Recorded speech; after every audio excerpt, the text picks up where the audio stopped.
sheet, just a plain colored sheet. And if you're going to do that in your office, make sure that it's not a print or a flowery pattern, another thing that will distract people from looking at you and looking at the background. I just put up a sheet, but this presents a problem because right now I've got my laptop on my desk. I've got the screen pulled back so that I'm looking at it, but you can see above my sheet back here. And so what you need to do is a couple things. Now, you could take your whole laptop and go to another room where there's a blank wall. You want to minimize the background visual distractions and make it as neutral as you possibly can. If you're in an office like mine, that's usually a big mess. Bed sheet, an old bed sheet works wonders.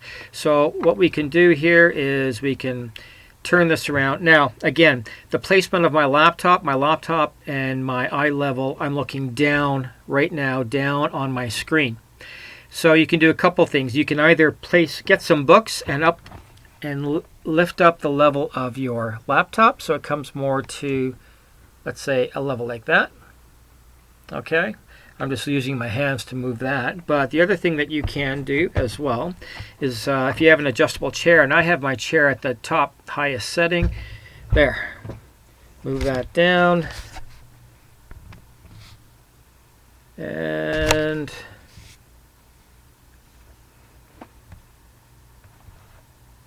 there. So now what we have is a neutral background. And I'll take my glasses off again so you have the glare is gone. I'll take this piece out because I'm not really waiting for a phone call at the moment. And we've eliminated the background. We've eliminated the noise. I've shut the door so I've got a nice quiet environment. No visual distractions in behind me. So this is good. So the only thing people are going to be concentrating on is basically, well, yeah, if you want to move your hair over, remember everything is backwards. Now, my computer, I've artificially raised it either with books underneath my computer or I've dropped the level of my seat. And sometimes you may want to do a little bit of both. But now you'll notice that we're more eye level, which is I'm not looking down on you. You're not looking up at me. It makes things on a more level playing field.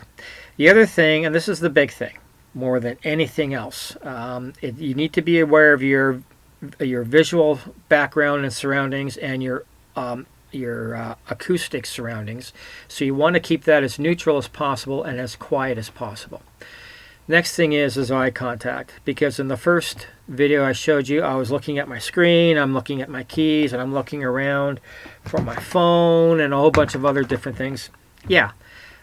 That's what normally people do. And when they speak to somebody, if they have a picture or a screenshot of somebody who they're having their meeting with and it's on their screen, when I go to speak to that person, I'm going to be looking at my screen, looking at their eyes, because that's what we're trained to do, look into their eyes. Here's the thing. When you're on camera, you only look at the camera.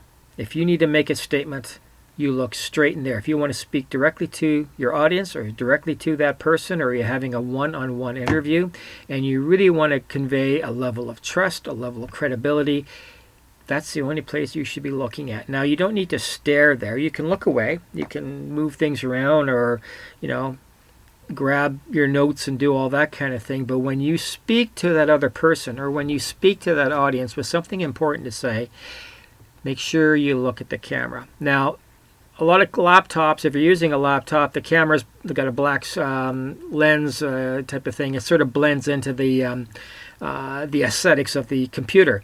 So you need to highlight that. Nail polish works. Sometimes you can get these little screen cover type of things when you open that up. Either you can cut it off so that, hey, see, you can't see me now. And now you can see me. So you can get one of those little plastic things. It helps you also focus on the camera and where you should be focusing your eyes. This is the most important thing. I see most people that do any kind of webinar or any kind of conference or video conference, they're not looking at the lens. Here's the really magical thing. You could have an audience of 5,000 people. You can have an audience of one person. It doesn't matter. And anywhere in between.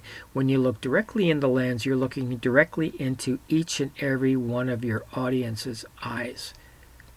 All at once. So it makes life easy if you remember to look in the right spot. And that's probably one of the great things that you need to practice is doing that. You can look down. You can have notes anywhere outside the image of your of the camera itself, and you could go down and look and glance at your notes, and then look again. When somebody on the other side is speaking to you, and you're listening, you need to stare at, or you need to focus on the camera, the lens. Now, if they're showing you something on the screen, you're allowed to obviously look. But when you speak to them, you're going to say, hey, I see this on the screen. What does that number mean? And then you go back and look. So, you understand? You sort of make that that interaction a little bit more credible. What some people do, because it's hard to focus and be personable talking or speaking and looking into a camera, one of the things that you can do, what people do, is they'll take a picture of their dog, their cat, somebody that they admire, their hero, whatever the case may be, put the picture on the screen and just cut a little hole where the lens is. So this way they're talking to a picture of somebody that they like speaking to and like opening up to. And then what it does is it draws out your personality, and you can get more concentrated on showing that personality, because otherwise it could be a very cold environment being on camera. One of the other things too is to be very careful about your hands. Try as much as possible not to touch your face or run your hands through your hair and scratch your forehead, or go something like this or like that, or scratch your eye, whatever, that kind of thing, scratch your nose. Try to keep your hands away from your face, because when your hands come into the vision of the camera, they become very distracting. You see that? Now, you can create some really good significance and emphasize a point, but you got to practice where your hands go. Now, you obviously, right now, I feel like I'm confined, but you should be confined, because you really only have this much space. So you want to be able to, your hand movements should be like that. So, if you say, yeah, I think, or yeah, I agree with you.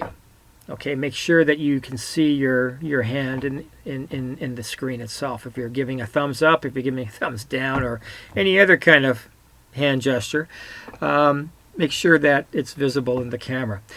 Be aware that you don't sit there and put your hand in front of the camera towards it. It becomes very distracting.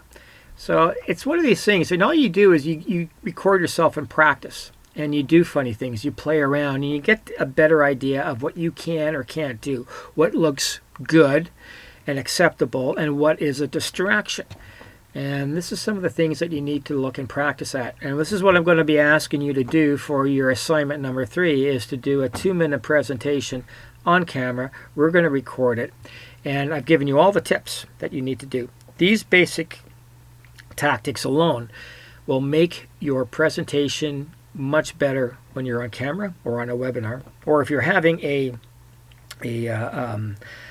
simple meeting or an interview, you're going to be that much more credible. So we'll go with the next assignment number 3, and good luck with that. Talk to you later.